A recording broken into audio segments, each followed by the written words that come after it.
And welcome back. Good afternoon this time. Welcome back to the third panel session for today. And today's topic is really very interesting. It's about mental wellness for our next generation.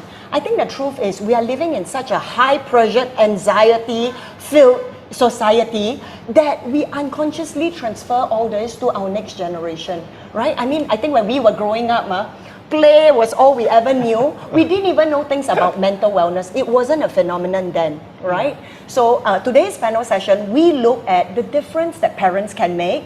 And with that, I want to introduce my wonderful panelists. We have Andrew, who is so many things under his belt, right? Ex-principal, teacher, 20 years in the system, in the MOE system, 18 years. And today you are the founder of TCHER, an online tuition yes, platform. Online. TCHER Online. Yeah. And it's spelled TCHER. Yes. Yeah, very interesting. Online. Yes, tuition. it's online. Purely So online. we would love to hear. Because I think you come from, the system, and then now you've come out. So that balanced view is is something that you would definitely be able to offer. Okay, thank you for having me. And then we have SUKI. SUKI is an educational specialist, right? Where your passion is really working with parents specifically. And children. And children. And teens. And teens, okay. To educate them, and specifically with special needs, is it? Not really special needs, with regular kids and teens, and also two arms. One arm is using photography, where I use points of view photography, like cards, points of view cards for coaching. And the other one is literacy, with let's say working with kids with dyslexia or ADHD. Understand. And via Zoom. Okay, via Zoom. Okay, thank you, Suki. And then we also have SHEM, who is the head of Touch Parenting. That's right. By Touch Community Services. That's correct. And yes. I'm sure you have a lot to share, having been in this organization for how many years? 13. 13 years already, and a dad yourself, right? Yeah, You're also a correct. practitioner. I have 3 kids, right? Okay, so and y'all would know me by now, Junior, the founder of Mom Space, and our heart is really to stir, to bring to you thought-provoking conversations. So let's start with our education system. Okay. No longer in MOE, but outside of MOE. Understand. So the truth, right, is our syllabus has gotten tougher over the years. Right. When I was in primary 1, I just had to learn strokes, Sure. for Chinese character. Yeah. Today, you go in, it's so much harder. Yeah. How do we bring up, I think, how do we allow spaces for our kids to thrive within the system? Right. I think first thing first for parents and adults like us is to appreciate that we have grown a lot. Singapore has taken and also grown so much, especially if you compare to the region. The growth, the GDP. So I think first to appreciate what the education system has done.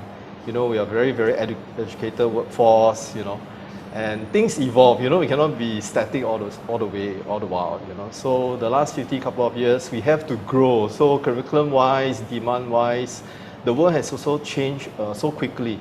So if we are really very slow and then taking our time, we are going to be left quite far behind. So I think first thing first is to appreciate that we have a first-class education system. Then we feel better, when we need to push our kids and then, why is it so demanding? We will keep on complaining. But also take the challenges in stride and do whatever we can to, so to speak, push or grow our kids. And also to encourage them, that this is the world, very challenging. It is a survival of the fittest, world kind of environment. You just have to survive and keep moving. So with that, to encourage and alongside with our kids, make sure that they can make it in the education system. I love the macro view you bring, right? Like, Yeah. I mean, really, Singapore has so much to boast about. Our education system is Yeah. the best in this region. Yeah. I mean, together with our airport and a lot more things. So I think Yeah. it's that spirit or the attitude of excellence to continue Right. to push to be better and not just settle. Yes, because in the 1960s, 50s, we are way behind Malaysia, Thailand, Myanmar, and many other countries in the region, way behind in terms of literacy rate. So where we are now, unless we are willing to say that it's fine, even after 50 years, we are still quite backward in the sense. So we have gone ahead and we want to remain so. And other countries like China has leapfrogged, so we should also stay ahead in the curve, so to speak. So just continue to develop our kids within parameters, safety-wise, make sure they don't break down, and then alongside with the child, but sometimes it's the parents who break down first and the child breaks down. Wonderful, wonderful. I love that, because it's really being grateful for what we have. Yeah. It's to recognize that we have this system, and instead of pointing faults or, it's really to be appreciative, and then to see what else we can do to bring, just school and home together to integrate it. Yeah. So talking about competition, Suki, the truth is sometimes the education system, because the highest marks and things like that, it does peer to peer at a very young age, Yep. on a daily basis. Yep. Yeah. So what is it? How does this affect mental wellness? Is this one of the reasons why kids are impacted? Actually, it depends on the family structure, actually, because if the parents are able to hold that space for the child to grow, and yet, okay, may I quote you, Junior?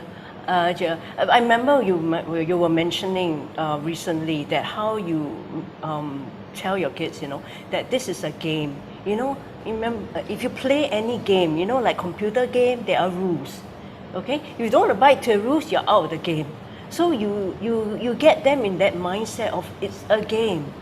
Then they don't take it like life and death, because a lot of the kids, right, at the bottom, they are very anxious. Let's say, for example, if you have kids like, if I don't score A, my parents will reject me, or I won't get love from my parents. But if they know that my parents love me anyway, and I am in a game, and let's see, and let's score, and let's just play the game, and let's have fun while playing the game. And that's where they don't get that anxiety will go down, you see. Because a lot of times, right, like what you mentioned, it's the parents who pass the anxiety to the kids. And that's where the kids, they feel that they can't hold that stress in terms of school. Wonderful. I love what you share. So like a game, right? Even school is a game. Today fail, never mind, right? Because I think a game is like whether we play 5 stones or anything, there are rules. So play within the rules, learn how to master that, because no point saying I'm not interested, and I challenge my kids really. So you talk about that. I'm not interested in Chinese, example. It's not whether you're interested or not. You are not even at the point that you have an option. Right? It's you cannot make it, sour grapes, right? The fox that cannot get the grapes. Yeah. I don't even like it. I'm sure it's sour. But that's because you can't get it. Yeah. Hone your skills such that you can get it, and then you choose. Is it what you want or don't want? And I think that's a more powerful way of teaching our kids, internal locus of control, and how to take charge of their life, and to see everything not as the end, but only as one more learning opportunity to continue their entire growth path, which is through life, right? It doesn't just end in studies. Exactly. Wonderful. And Shem, with you, I want to ask you, right? What can parents do to provide that balance at home? I think with all that's been mentioned, we understand there's a need for growth. We understand there's a need to prepare the child for the game of life, right? But at the same time, we need to focus as parents. We need to think about the child and making decisions based on what I call a child-centric approach. I think it's important that we, like you say, the Chinese thing, they may not like it, but like you say, there's no option. I'd rather pitch it to the child as parents, to help the child understand that you may not like it, but you want to see the attitude. You may not like it, but do your best in whatever that's given to you on the plate. Approach it with that spirit of excellence, that you did your best, you have no regrets. I think that's what is really important for parents to convey to the child, that as long as you work hard at it, you are not sloppy, you are not flippant about the opportunities given to you where you are so blessed in that position. I think that's really what is needed. And parents need to basically focus on making decisions based on the child's needs and, I guess, wants to some extent, and have that meaningful conversation to ascertain what does the child, or where does the child perspective and view is on those matters, academic or life in general. I love what you're sharing, and in moving this to identity, our children's self-identity, because very often identity is tied to my achievements, right? Because so if we were to talk about our children's self-esteem, many of them, Andrew, is tied to my achievements at school, whether my grades or whether my CCA, I'm one of the leaders, how can parents begin to build an identity that is not tied on achievements? Right. I think identity comes first and foremost from the families. I think we all know, for every child, the first and foremost and the core, identity is the family, and family consists mainly, largely the parents. So whether your marriage is intact, then it's the husband and wife, the dad and the mom. If it's a single family, which we know that their families from single parent, has to be very, so to speak, around, very supportive, even though it's sometimes because of challenges in life, the parents have to work 2-3 jobs, or even as a single parent. As long as you're always there for your child when you are needed, you are supporting your children. It's not about just the quantity of time, because really there are life challenges. People are taking up a few jobs because of COVID situations and all that. Right? So it's always there when you are needed, when your child needs someone to be there. So the identity is tied very much to the parents, first and foremost. Yeah. Then of course, if the parents are not around, then he has to be the caregiver, because I have so managed, and I'm sure SHEM also, kids who are not living with the parents. So there are guardians and the community or the school. So it depends on where the child is from. Yeah, I love what you say about that parent-child connection, because I think sometimes we are so busy that we forget that being present. I mean, not just physically at home, I can be physically at home, mentally, emotionally, completely on my work, right? Yeah. But it's really being emotionally present for my child, and in the many dialogues that we have, that makes a difference. Correct. I'll share my personal testimony. I grew up in a single mom family. My dad wasn't around when I was very young. So my mom was very busy, always at work. I don't see her very often, once, twice a week. But my identity is still very secure because she's always there when I needed help. She provided for me. So I felt secure. I know that she's giving all and doing what she can to raise me. So I wasn't wayward. I was prepared, became a teacher, became a discipline master and a vice principal. So thank her for that, because she is not there physically working, but I know that she's there emotionally supporting me, raising me up, encouraging me, never putting me down. So that's important. And that's what I really hear. It's the quality of the interaction, where there wasn't judgment when you came home. So my parent can be at home every day, but every day come back judgment. Compared to my parent may not be here, but the few moments I have with my parent or parents, there is a love, acceptance, and that I think is what creates that safe space to bring out the best in our children. Just to quickly share, this word encouragement comes from the Latin word encouragement. Courage is which means the heart. So encourage, we know the prefix is to add. So add to the heart. So when you discourage your child, is you take away something from the heart. When you are very negative, you put a child down. So the prefix is take away your heart. So always encourage your child. Say good things. Add to the heart. Don't take away from the heart. I love what you say. Even in you just saying that, I'm picturing the heart increasing. Correct. As we choose to encourage, we add and add. Yes. Compared to the alternative. So parents, let's always have this visual, right? As we encourage our children, that really their heart increases. That's right. Yeah, wonderful. And Suki, I want to ask you, there are multiple intelligences, right? Howard Gardner gives 11 for that matter, and there are so many others. Sometimes I wonder why we even need a yardstick to benchmark and say, not bad, intelligent and one of this even, But so my question is, how do we remind ourselves to celebrate our children and identify their strengths? I think it's very important to look at your child's strength, because every child is different. Let's say you have a family of, let's say you have 3 children, right? And each child is very unique in their own abilities. Yeah. And when I work with parents, right, usually I will tell the parents, I say that you notice that your 2 sons are very different. And it is important to celebrate their differences and also their strengths, you see. So I said that with their differences, there are strengths in each child. So focus on the strength. What is the child's strength? So for some children, their strength may be bodily kinesthetic, which means that, let's say, for example, they are very good in sports, or their strength may be linguistic. They're very good at writing. They could be the next, J.K. Rowling. You never know, you know what I mean? They're very good at writing. And just to encourage the child, you know. And I remember I was working with a child who's, she's now like Set 1 already. When I first worked with her, she was 7 years old. And she has dyslexia. And mother would encourage her to write whatever she wrote, you know, whatever stories. And she had very, very good ideas. It doesn't matter the language or the grammar, she just encouraged her to write. And she wrote beautiful stories for me, you know, beautiful, beautiful stories.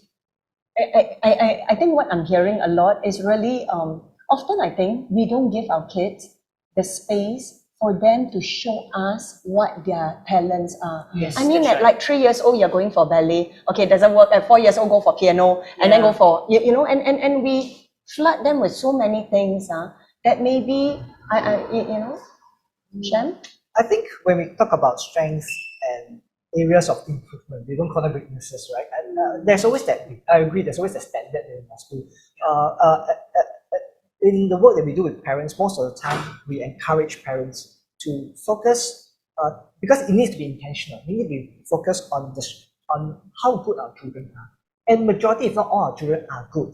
But because of the stresses, because of the standards and of worries for our kids, we tend to pick on the negative. How they are always talking back, how they are always angry, how they're dirty, how they're messy. It's very easy as a human being, you know, we are very easy to pick on bad things. We see it very quickly. And in my experience working with parents, I always ask them, think of one thing that is not so good about a child. Wow, a lot come out very fast. Right? But think about one thing that is good about a child. They think, their eyes roll back, think very long, roll for a few years. Oh, yeah. So it needs to be very intentional. And when you are able to continually and intentionally focus on the good of the child, you start to see the good. Yeah. Very easy. And then when you start to see the good, you tend to then know that, okay, actually, I know my child is acting this way, but it's not him. It's not her. It's not their usual self. They are just reacting to a situation. Let's think about how I should deal with it. And so it's very intentional because it's very easy to fall to the negative, to look at the bad things that's happening around you. Or if you can focus on the good, the positive, it's hard work. It's not easy, but at least right now, when you think about it, you are more intentional. You may fail out of 10 times, you fail 60 times, 60% of the time, but at least you're getting better. I think that's what I really always encourage parents. Try your very best to focus on the good of the child. The two things that, you know, what I'm getting is, number one, it's not just parents. I mean, if you ask children, what's your strengths? They also think very long. And I think that's reflective of a culture, right? Yeah. Because so often we are so quick to point on your mistakes. So what are your strengths? Example, and I even do this with adults. What are 3 of your strengths? Well, must think very long. 3 weaknesses, come out very fast. You know, and when will we actually have a culture that we begin to celebrate our strengths as we are, right? In proportion. Right? Like we know our strengths, we know what we're not good on. And then for me, I'm one of those who rather, then let's work on our strengths. We are given these giftings for a reason. Let's bring them to new heights. Yeah. Instead of always working on those that I need to catch up on. Yeah. I mean, you know. Yes. Makes more sense, I guess. Yeah, it's true. Yeah. I think based on that whole premise of focusing on the good, I think it's not, say, we don't look at improving every aspect. We just should not stop focusing on every aspect of our life. Yes. Yeah. There are a lot of skill sets, there's a lot of new, we learn different subjects, we're very good at this. But I think it's important to encourage growth in all aspects. And every aspect should just improve and get better along the way. There's no one area that's always the best. And it's always good to daily affirm your child and highlight things that they are good at. I always tell my children, my elders, they're all very different. All the pattern all very different. Right? So I always tell my elders, I always say, actually he's a very caring boy. He loves his siblings very much, even though most times they fight all the time. So he's caring. And my girl is feisty and strong and fierce and scold people all the time. But she's strong-willed, and that's good too. So there is always that ability to, there's always a need to always draw that out on a daily basis. So that when your child is faced with, what are you good at? They may not be able to say, I'm good at this skill, math or science, but they say, inwardly they know, hey, actually I'm a caring person. We focus on good at this, good at that, but they never think about, I'm a caring person. I'm a person who's generous. The values is Yeah. what you're talking about. Correct. And it like with self-fulfilling prophecy, right? If I see you Yeah. as a big person, Yeah. yes, you may be struggling, but I say, hey, I love that you put in the effort. So we focus on the actions that they're taking instead of the outcome. That really spurs them on to continue to take the action. And we all know that, this mastery principle, right? Yep. 10,000 hours is the minimum that it takes to develop a champion. And too often we give up because we try a bit and then we make mistakes and then we get discouraged and everyone around us tell them, not good. But I think if we encourage perseverance in our children and we continue calling forth, their goodness, that actually becomes what they grow into. Simply because as parents, we believe first in them. Yes. Even, and I think especially when they don't believe in themselves. Right. Just want to add to what you said about self-fulfilling prophecy. It's something that we have to really believe in, because the negative is like you're really bad, you're not good in what you do. So if you day and night you provide with your child, you are not just self-fulfilling, but the child will fulfill what you are saying to the person. Correct. So we believe in negative self-fulfilling prophecy, like it's going to be a bad day, everybody hates me. So you become a negative person lives in a negative world, a bitter person lives in a bitter world. Because today is going to be real bad, I'm going to be really, really bad, it's going to be the worst day. It will happen. So the positive will happen as well. If it's going to be a beautiful, wonderful day, it's going to be amazing, today is the special day, it will happen. So when you tell a child you're amazing and wonderful, it will happen. Then the other end will be happening also. You're really bad. You're really, really bad. You are the worst. You can't even study. You can't do anything. It will happen as according to what you say. So for me, I suggest to have a journal. I have a journal for my kids, and I write. Used to write daily, but now it's less often. But each one has a book. I say, Elizabeth, you're amazing. Thank you for your life. I'm so privileged you're dad. So I keep journal in his journal, and you write all the positive thoughts and prophecy. When we grow up, you'll be beautiful, wonderful, and so forth. So keep a journal and write it down. I think that's so beautiful because I think it's not just in our daily interactions, but together with a journal, I can imagine if I'm Elizabeth, on my down day, I just flip back. And because all I'm looking for is, my father may not be there, but the encouragements can still speak to my heart and expand my heart, right? Only in just reading it. years, I think last year I showed her the book. After so many years. Wonderful memento as well, right? Amazing. And that reminds me, like I was talking to a friend of mine, and she said, I am a star. You know why? My parents always told me that. So for her, she comes to know herself as a star. So can you imagine the kind of confidence compared to, I pick you up from rubbish bin, if you don't do well, And I think sometimes we say that out of anger, but we forget that words have power. And in the words, we break down, we tear down their spirit. That is just forming. Compared to, so I would, and there's one rule at home, we say, if you've got nothing good to say, don't say anything at all. Really, because there are times, we are all human beings, right? So there are times I'm angry, then just go away and don't say anything because the words that come out, no, but at least just go away because the words that come out will definitely hurt. And the energy behind it is even stronger because it's hurtful, right? So just go away, and then at least nothing comes out, and I remember when my son was much younger, when I was very, very, very angry, and I would tell him, I would need a timeout. Timeout doesn't mean that I don't love you. It means that I need time away just for 5 to 10 minutes or 20 minutes because I'm so angry and I don't want to say something that will hurt you. So I need a timeout. So timeout now, so I will walk away. I think that's wonderful. And actually science has shown that for our body to regulate itself, from the fight, flight or freeze mode into the into where our executive functioning takes over, it's different for different persons, of course, but it's an average of about 20 to 40 minutes. So I think in just knowing that we have practiced compassion on ourselves. Where sometimes instead of going back on ourselves like, why am I not a better mom? Why am I always, to just like, it's fine. It's my body, and giving myself the space to just breathe again. And be human. Sure. I think on that note, I thought it would be also to help parents understand that it's tough. And it's always difficult to, we always expect that we say something positive, encouraging, we speak good to our children and they will change. a lot of times, especially parents of teenagers, of youth, you will see the child may just ignore those words, or don't bother, don't say all those things. You are saying all those because you're my parent. A lot of parents get discouraged and they stop because, what's the point? Or look at him, how can he be good? Things like that. How can he be? How can he? They tend to be very overwhelmed, and parents, because of that, they guilt trip themselves.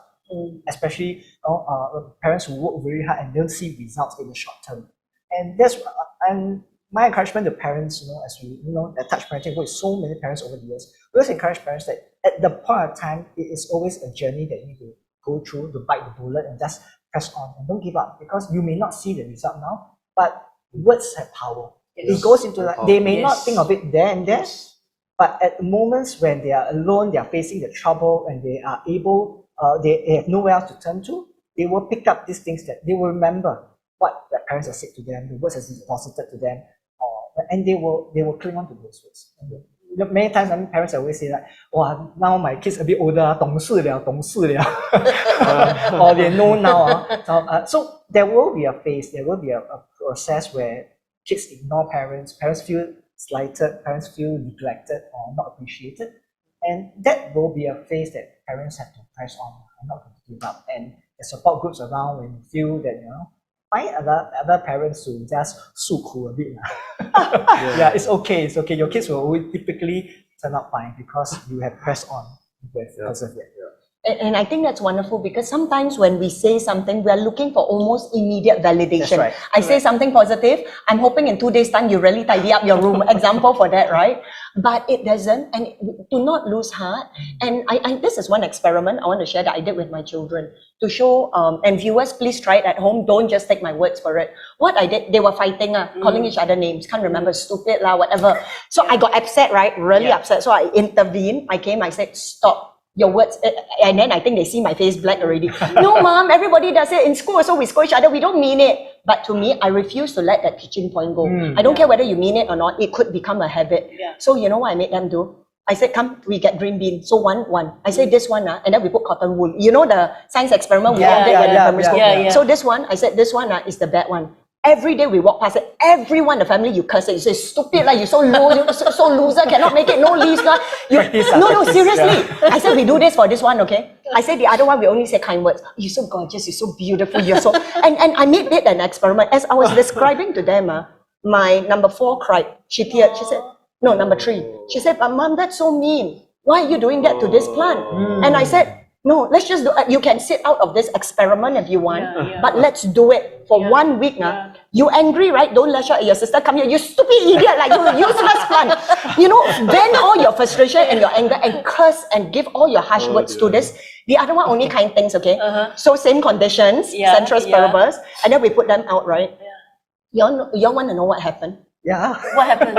The truth is, right, this plant didn't even last 5 days. You can literally see this plant growing fat, the what you call that, the stem growing up, and this one withered and died. And that was for me, right, when I showed them, right, I think they got the point when I was sharing that with them, but I needed them to see the impact of our words. So this is where I told them, it's like plant, right? It's so small. I mean, we talk about energy and all, right? But look at the impact of our words on this plant compared to for us. Yes, on the outside, Junior may look fine. You scold me. Example, tell me, you're so fat or whatever, right? I may laugh it off. Yes, I know I'm quite jovial. I'm prosperous looking, right? I may joke about it on the outside, but in my inside, right? Nobody knows what is happening to my spirit. Nobody knows how low or bad I feel, or even if I'm contemplating suicide. And I think very often, right, just because we put on a smiling face doesn't mean we are okay. So it's like really when we can begin to take responsibility for the words that come out of our mouth at least, and like what you say, with compassion on ourselves, right? If I used to scold you 10 times a day, if now I drop to 8, well done. I think that itself is something I should be. Yes, it is an improvement. And then we keep going, right? Instead of saying, well, I'm not good enough, and let's stop that, because I think the more we focus on choosing to nurture this plant and encouraging the heart, I think we really create a new generation of children who would be able to better deal with mental issues. So, Which is why I encourage journaling, journal your prayer and whatever, because you are in a good state of mind, good mood. Then when you sit down and write, usually it's good things. When you're bad mood, you will not be, because you can be very reactive. You say the wrong things, like what you mentioned, you're out of anger. But when you're in a good state of mind, you're happy, you sit it down and write. And I've seen every of my single prayer comes to pass. You can see Elizabeth is beautiful now, good-hearted.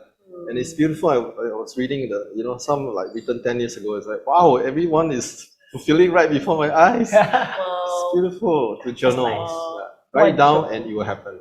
And I think the journaling even is a reflective time for ourselves. You know, instead of rushing through the whole day, going to sleep, and then we wake up, the same routine continues. This is like an interruption to like reflect, to take stock. I think it's a skill to hone.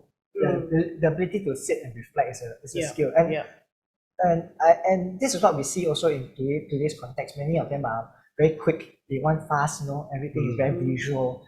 So we also look at how we can cater to our this new group of journaling. There could be words, could be in song, could be in some of them are not good at writing. So what they'll do is they use TikTok, they use media as a way to document and reflect. And I think that's where we encourage the younger generation, the kids of today, to use that space for good.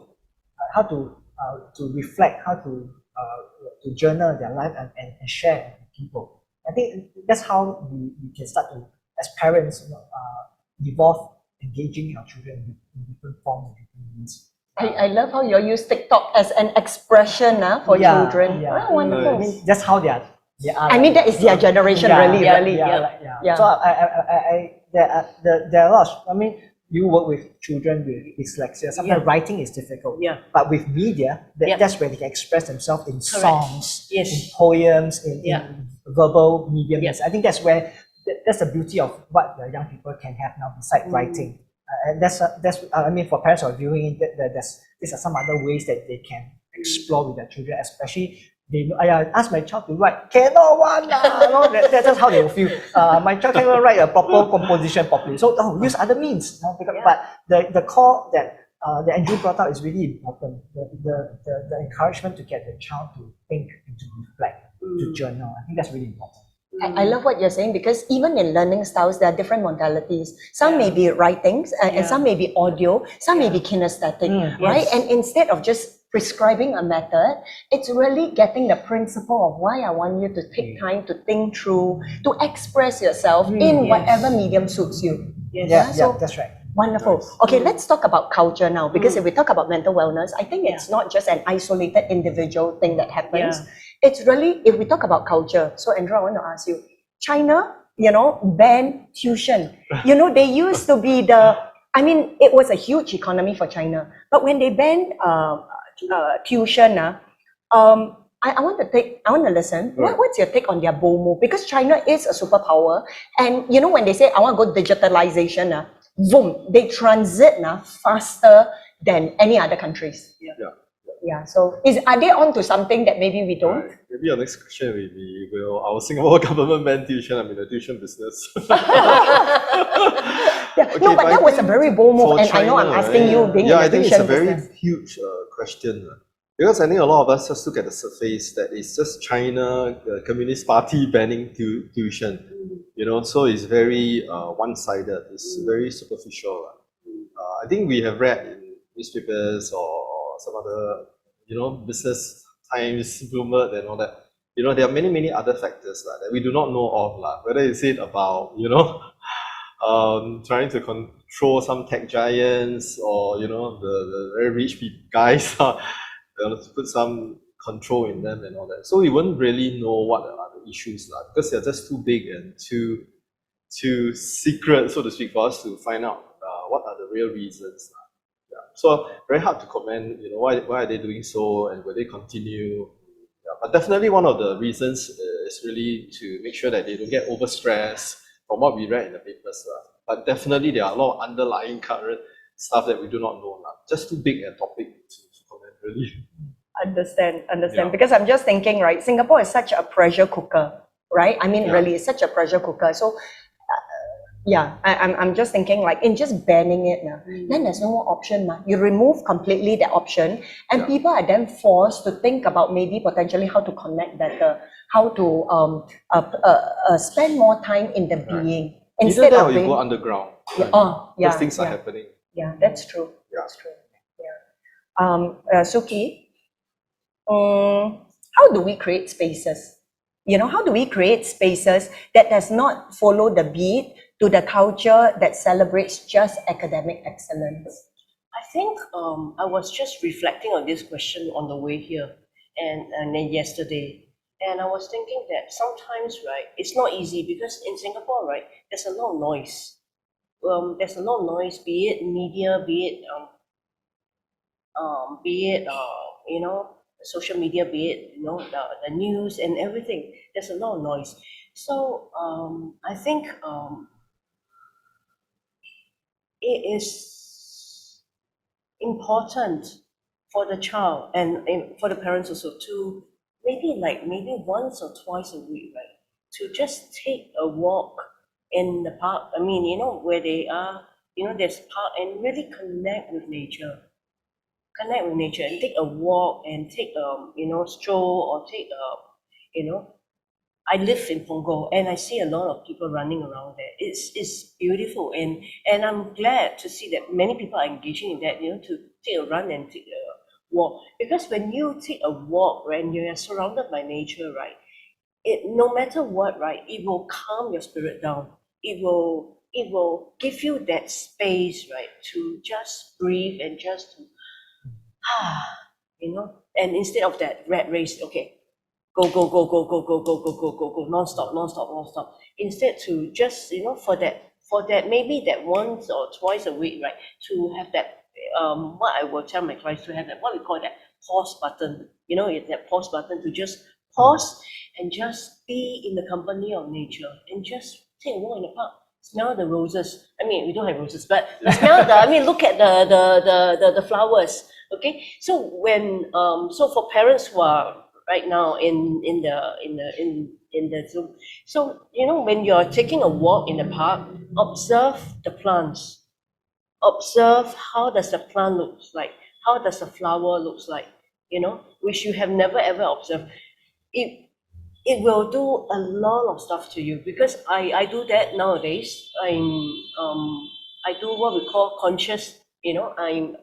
When I'm running, because I love to run, I will observe the flowers, I will observe the trees, I will observe the tree, the bark looks this way, and it has a very, very calming effect on me. I can imagine, because I think what you're describing is it centers us on being present. Correct. Instead of being in my head, Correct. thinking about, worrying about Correct, the future, correct, or thinking correct, about my correct. regrets from the past. Exactly. Thank you, Exactly. Suki. And Shem? I think, you brought up pressure cooker, and I think it's basically managing, the stress comes from managing expectations or fulfilling expectation of society, of communities. I mean, parents are right now getting a bit more savvy and a bit more intentional about not being in the rat race. Like I see a lot of parents making intentional efforts. But then again, we start to see children in that community, in their classroom, they see their friends doing so well and they feel that sense of pressure. And so the pressure cooker is always going to be there. The stressor is going all the way going to be there. And so at Touch Parenting, we always try our very best to help parents to manage that pressure, the transition, the ability to help the children process this and help themselves. Many parents you always, they're on social media, then you see other parents talk about their kids, they do this, they do that, wow, so good, wow, but they never see the behind the scene, all the not so nice moments. All right, and it's really how society is making things look good. So parents, we really need to know that behind every nice picture, there's always a lot of hard work behind it. And I see, and we want to be able to teach our children that concept. That there's a lot of hard work. It's not easy, but there are many ways to achieve good success. There's many platforms out, and they are very aware of it. The good thing is they're very aware of it. So we just need to, as parents, help our children to guide and walk with our kids, journey our kids towards that success. And that success comes in different forms, different ways. I love, like, success is not defined by your grades, right? Yeah. And I just want to ask you, right? So very honestly, a lot of parents are conversations tend to be, how finish homework already? How was school today? And then after that, awkward silence, like don't know how to continue. Yeah. So what are some other topics, we are able to just open up in discussion so parents can begin to have a deeper kind of connection? I mean, we always tell parents to understand what the child is passionate about, and then use it as a starting point. It could be about Korean K-pop stuff. It could be about games. BTS, which boys you like, although they may look all the same, but for parents, I don't know how to tell who's who. Yeah, but so the kids know. Oh, why do you like it? Have conversation and talk about games that the boys like. What do you play? I can have. My kids can go, my boy can go on and on about the game that he likes to play. And sometimes I'm a gamer myself and I struggle with that too. Like, is it okay, but I really don't know what's happening. But we need to have conversation, have a good balance. Talk about things that they like. Parents of teenagers, got boyfriend or got girlfriend or things like that. Talk about relationship. Don't have to be so serious about school all the time, about this, about that, where got pass, where got fail. The result come out already also, there's nothing much you can do about it, right?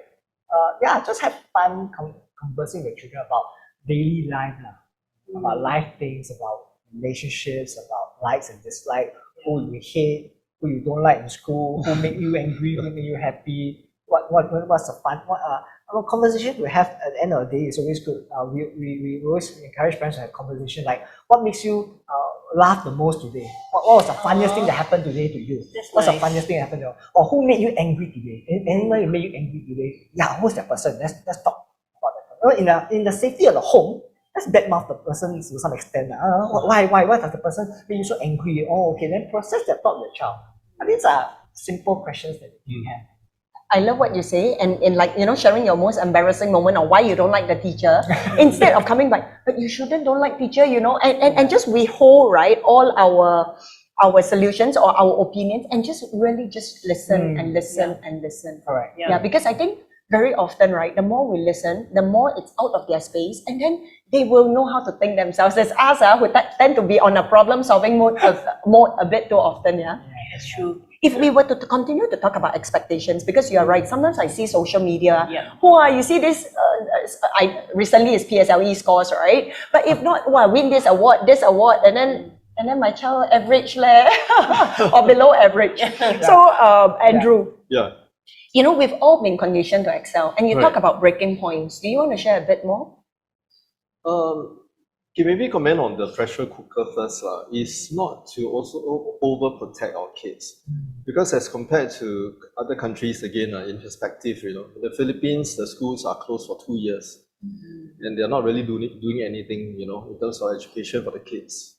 So we look at Vietnamese, they are highly, highly hungry for success. I've seen the students in Hanoi, Ho Chi Minh, they're doing everything they can, And I've seen a few and know a few students who are the ASEAN scholar from Vietnam that right now they're in Set 3 in JC. They're amazing, the amount of work that they put in. China, we have seen the Chinese students, whether in China or in Singapore, they are so hungry for success. We sort of lost that touch. In the past we were like that. So it could be through that we are strawberry generation. Sometimes we overemphasize that it's very pressured and all that. Pressure is good, just like rubber band, you need to stretch it in order to be used. If it's not stretched, then it's not used. Maybe you just put a stick and then you do the teddy match kind, the rubber band. So I think, first of all, breaking point, I would say that students are very resilient, just like adults or human beings, It's very hard to break a person. As long as you, of course, nurture, you develop the child, you be the child. So there are many factors why the child is at breaking point, but also not to overdo it and over-pamper and over-protect. Because I think in every one of us as a human being, right, we can be stretched to very, very max ability that you can never imagine what human can do. Mount Everest and blah, blah, blah. Olympians, they train to the breaking point. At 3-4 years old, the Chinese already took them from the village and start to train them at 3-4 years old, So here, when we have a bit of pressure, we say it's over pressure, and then you can be able to break, and then stuff like that. So I think, in order for Singapore to survive and to grow and compete, right, our kids has to be pushed to a certain point you know, of course, not to the breaking point, but every child has different breaking point. So to also stretch as much as we can, so that they can continue to grow Singapore and grow themselves and family. I think the one word that you distinguish is really hunger. I mean, you know, I think when somebody is hungry, they will do whatever it takes to get a certain outcome. Yes. And a child who is satiated, why should I do anything? You know, and I think we are really looking at, I mean, we call this the strawberry generation, where they didn't have to push or fight or because I've had everything easy my whole life. I don't have to worry about my 3 meals. Compared to our forefathers, when they first came to Singapore, it's between no sleep and hunger, that kind of choices. It's tonight, either I don't sleep so that I can earn a bit more money, or I go hungry because, you know, I don't have time. So I think we are talking about a very different species of generation that is coming up. So what we may have been, what is easy for us to weather through may be completely insurmountable to them. Right, but that's where I say, like what you shared, right? It's about reaching where is that pull and pull balance, right? And the analogy I tend to give my kids is, you know, in life there are many things. So score chart, let's say you are, example, a number 2 here and a number 8 on something else. Okay, if we talk about the bar, and then a number 5 problem comes. Okay, let's say as a person, my abilities, right? It's just number 2. With a number 5 problem coming down.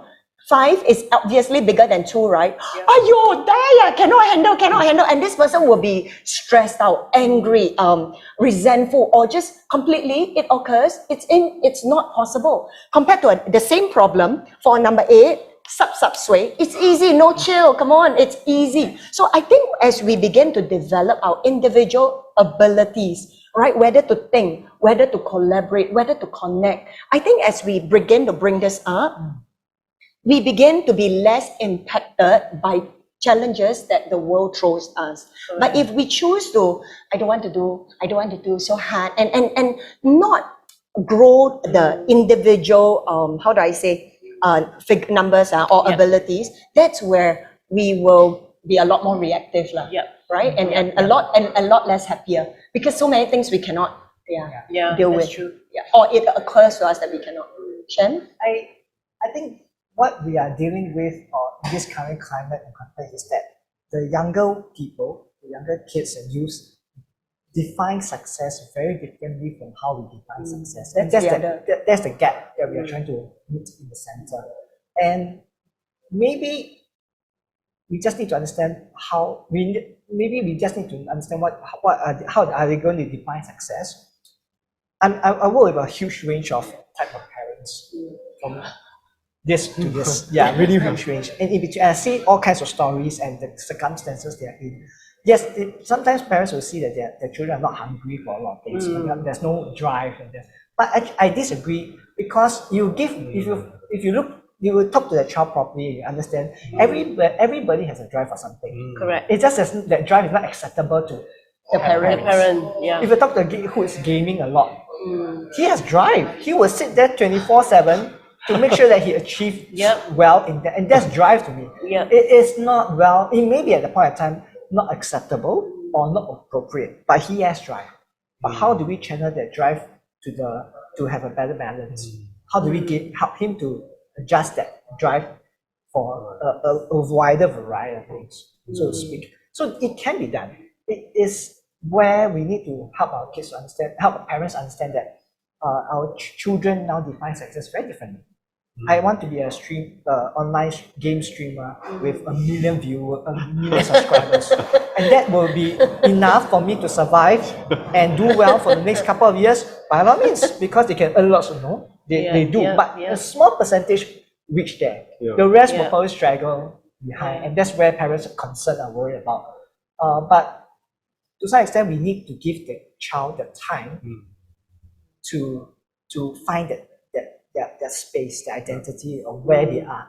And parents, sometimes we are very worried, overly worried, that we don't want to see them fail. And I'm perfectly fine to let my child fail. And I think as parents, we need to let our kids fail and then pick themselves up and say, hey, I need to push through. I need to gain that experience. I know now this like that, now I have to try it.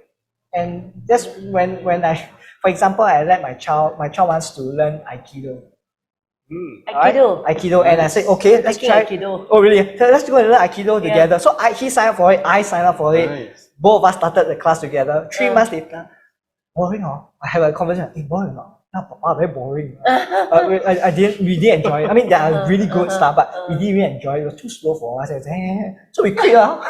We tried something else, but we experienced it. We didn't excel in it. Like for better, we failed at it. Both he and me, we failed at it, and we say, okay, this is not for us. Let's try something else. So we try something else, and so there is that process that we need to fail at something to know that, hey, this is not for us. Let's try something else. And parents just need to know that it's okay to fail, because in that failure, we are building up. We are learning to be resilient, to try something new, and then we know that what's good for us, what's not suitable for us, and we move from there. Yeah. I think that's with regards to our relationship with failure, right? It's like so negative, but if we can see a failure as, yay, I tried, I went out of my comfort zone, I tried something new, and now I know it's not for me, whether it's food, right? Like I eat this food, I don't like it, and okay, but I tried. And then I think that mindset shift is what will really push us to be more prepared for the new, in the new age. I mean, in the new world. And I want to bring this to a wrap and to ask each of us. You know, we've talked so much about mental wellness for the next generation. The truth is, right, Andrew. Let's look at the parents, because there is a direct relationship between a parent's mental health and my child's, right? I mean, often, if I'm in a good space, I would be able to recognize, or I am that space for my child, and vice versa. So do you want to share a bit about that? Yeah, so my advice would be always to take care of ourselves as a parent, whether you're dad or mom. That's the most important. To be able to lead very fulfilling life, be very positive yourself, to take challenges in stride, because it's going to affect how your kids grow up. Also be more forgiving, because if you're a perfectionist, like everything I'm doing is not good enough, it's going to be really bad because it's spiral downwards. So be very forgiving to yourself as a parent, that we are all very imperfect, because if you are a perfectionist, you will be very negative. You'll always be unhappy that I'm not doing enough, I'm not good enough as a parent. So you try to compensate, and it's going to be effect. So just enjoy life and be a happy person. As I mentioned, a happy person lives in a happy world. An unhappy person lives in an unhappy world. It's just that because a student came to me and said the CCA is very boring. Every CCA is boring. I said a boring person lives in a boring world. So there are so many other students enjoying school, and you complain about school, complain about CCA, complain about your teacher. I said there are so many enjoying school life. I said, because a happy person lives in a happy world.